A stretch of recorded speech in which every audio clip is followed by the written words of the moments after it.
kita akan tahu bahwa Masjidil Aqsa itu bukan arah timur, tetapi arah utara.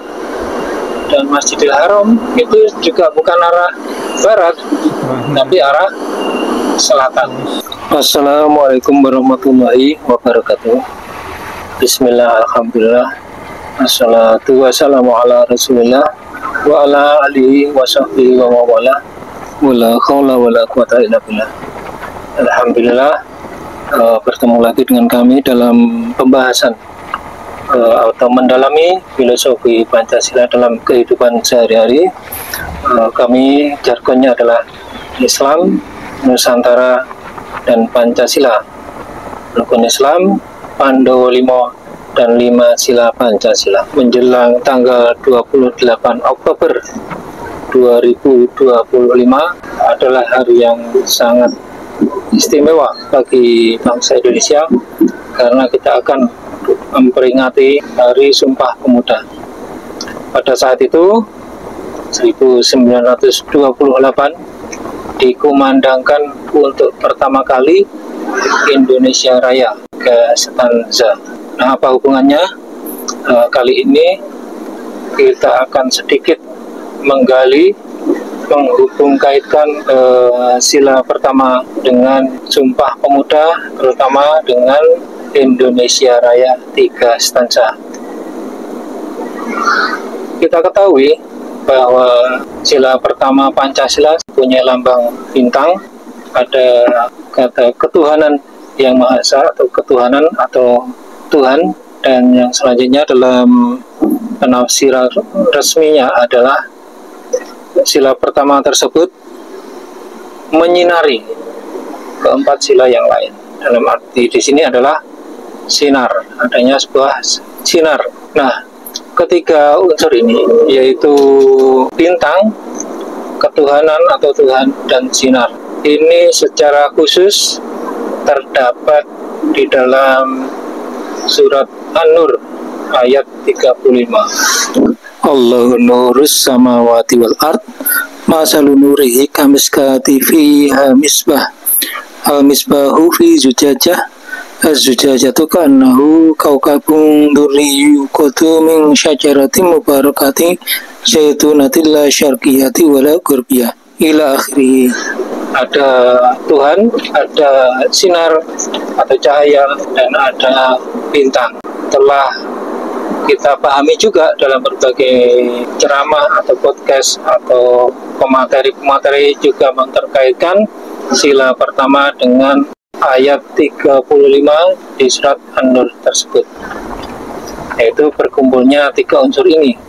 Ada ketuhanan, ada lambang bintang, dan ada sinar atau cahaya. Nah, selanjutnya di surat An-Nur ayat 35 juga terdapat la syarqiyah wala gharbiyah, tidak di timur dan tidak di barat. Ada unsur-unsur timur dan barat. Nah, konsep timur dan barat ini juga sepertinya juga mengilhami para pendahulu kita. Ada lagu dari Sabang sampai Merauke yang maknanya dari barat sampai ke timur. Ada juga beliau, Bapak Soekarno, mempelopori gerakan non-blok, yaitu barat dan timur. Dalam berbagai macam filosofi, barat dan timur dikaitkan dengan jasmani dan rohani. Nah, di dalam Al-Quran, timur dan barat ini paling tidak disebutkan dalam beberapa ayat, di dalam surat Al-Baqarah ayat 115, surat Ar-Rahman ayat 17, dan banyak surat yang lain, termasuk di An-Nur ayat 35 ini. Di sana ada timur dan barat secara tunggal atau mufrad, ada timur dan barat secara masna-masna atau dua-dua, seperti di Ar-Rahman ayat 17, dan yang lain yang banyak, timur dan barat secara jamak. Yang menarik, di dalam surat Al-Baqarah ayat 115 itu berkaitan dengan pemindahan kiblat atau asbabun nuzulnya berkaitan dengan pemindahan kiblat, yaitu ketika kiblat umat Islam dahulu di Masjidil Aqsa dipindah ke Masjidil Haram. Padahal ketika kita ke Madinah beribadah sholat atau berkunjung ke Masjid Kiblatain, kita akan tahu bahwa Masjidil Aqsa itu bukan arah timur, tetapi arah utara.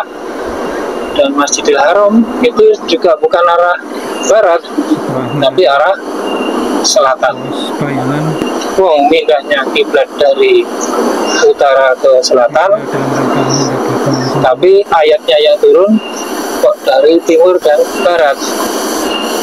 Sehingga salah satu penafsiran yang kami pakai, Masjidil Aqsa itu melambangkan timur, Masjidil Haram melambangkan barat. Timur dan barat secara mufrad. Selanjutnya di surat yang lain, yaitu surat Ar-Rahman ayat 17, Rabbul Masriqaini wa Rabbul Maghribain. Dalam banyak penafsiran dikatakan bahwa itu adalah berkait dengan terbitnya matahari di dua musim yang berbeda. Ada masa ketika matahari terbit di agak utara dan agak selatan, yaitu di timur yang sebelah utara dan di timur yang sebelah selatan. Dan nanti juga gitu terbenamnya di musim tertentu, yaitu bulan Juni atau bulan Desember, itu tempat tenggelamnya, terbenamnya matahari di dua tempat yang berbeda. Penafsiran Al-Quran pun sangat bertingkat-tingkat, sebagaimana nurun ala nur, cahaya di atas cahaya. Pemahaman penafsiran Al-Quran bertingkat-tingkat pula. Maka ketika kita pahami saat itu Nabi Muhammad di Madinah sebagai titik pusat, timurnya adalah Masjidil Aqsa, baratnya adalah Masjidil Haram. Di situ nanti ada yang namanya Piagam Madinah, la syarqiyah wala gharbiyah, tidak di timur dan tidak di barat. Terbitnya matahari atau matahari dalam banyak filosofi adalah pencerahan, ya, munculnya kesadaran. Nah, kesadaran itu tidak di timur dan tidak di barat. Jadi banyak tafsir, ya. Maka kita akan melihat tafsiran ini secara berkaitan dengan kenegaraan atau posisi negara. Saat itu Kanjeng Nabi membuat sebuah dokumen yang disebut Piagam Madinah yang tidak di timur dan tidak di barat. Pohon yang diberkahi semacam pohon zaitun yang tumbuh tidak di timur dan tidak di barat. Syajarah diserap dalam bahasa Indonesia menjadi sejarah yang diberkahi. Nah, Madinah adalah sejarah baru, sejarah yang diberkahi. Apakah nanti muncul lagi di suatu tempat sejarah baru, sejarah yang diberkahi? Syajaratun al-mubarakah yang kedua. Nah, sejenis pohon zaitun yang minyaknya bahkan berkilau-kilauan sebelum disentuh api. Minyak itu adalah bahan bakar. Di Quran, bahan bakar itu apa? Kita ingat neraka, jagalah keluargamu dari api neraka yang bahan bakarnya batu dan manusia. Kami menafsirkan batu itu adalah sumber daya alam dan manusia itu sumber daya manusia. Sehingga kalau kita terapkan di ayat ini, yang bahan bakarnya saja sudah berkilau-kilauan bahkan sebelum disentuh oleh api. Di manakah itu? Ada suatu saat nanti muncul peradaban yang berasal dari la syarqiyah wala gharbiyah, tidak di barat dan tidak di timur.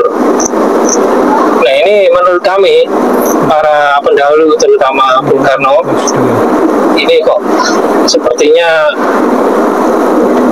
terobsesi dengan konteks ayat ini. Tidak di barat dan tidak di timur, artinya ya non-blok. Maka suatu saat nanti ada peradaban itu muncul dari sesuatu tidak di blok barat dan tidak di blok timur. Ya, kita buang-buang bangsa kita. Maka para pendahulu